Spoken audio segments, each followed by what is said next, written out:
તો ભાઈ તમે ક્યાંય એવું સાંભળ્યું છે કે ફ્રી સ્વેટરની દુકાન પણ લૂંટાઈ જાય? તો આજ અમારી યાર એવું બન્યું. અમે ત્રણેય મિત્રો સ્વેટરની ગાડી આખી ભરીને 1000 નંગ ટોટલ સ્વેટરનું વિતરણ કરવાનું હતું. 4 દિવસથી હાલતું હતું એટલે નીકળી ગયા. રસ્તામાં અમારે કરિયાણાની 2 કીટ બનાવવાની હતી. કીટ બનાવી અને ત્યાંથી નીકળી ગયા આગળ સીધા એક એવા એરિયાની અંદર પહોંચી ગયા કે જ્યાં નાના નાના ભૂલકાઓ ઘણા બધા છે જેને કોઈ સ્વેટર નહોતા પહેર્યા. તો ત્યાં ગયા ભેગા જે બધાને ભાઈ એક ત્યાંના લોકલ મિત્રોએ લાકડીના સહારે નીચે બેહાડ્યા હતા. પછી બધાને આપણે સ્વેટર વિતરણ કરવાનું ચાલુ કર્યું. ધીરે ધીરે બધું થોડીક વાર હાઈ ક્લાસ હાલતું હતું પણ થોડીક વાર થઈ અને પછી ભાઈ બગડાટી બોલવાની ચાલુ થઈ. કારણ કે છોકરા સમજે નહીં અને છોકરા તો ન સમજે પણ ભેગા મોટા ન સમજે.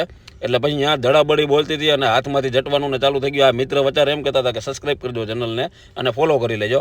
અને ત્યાં અમારા બીજા ભાઈ પાસે જ્યાં નજર પડી તો ત્યાં બગડાટી બોલતી હતી. એક બાજુ આમ ધક્કા મારે ઓલા છોકરા ધરાર લઈ જતા હતા. માન ત્યાં બધાને સ્વેટર વિતરણ કરી અને પાછા બીજી જગ્યાએ પહોંચ્યા જ્યાં પાછા ઘણા બધા આવા નાના નાના ભૂલકાઓ હતા અને સ્વેટર પગમાં પહેરવા માટેના મોજા આપ્યા. અને આજનો દિવસ આપણો આવી રીતના નીકળી ગયો. હવે આપણે કરિયાણાની કીટનો વારો છે. તો હાલો ફટાફટ બનાવડાવીએ કીટ.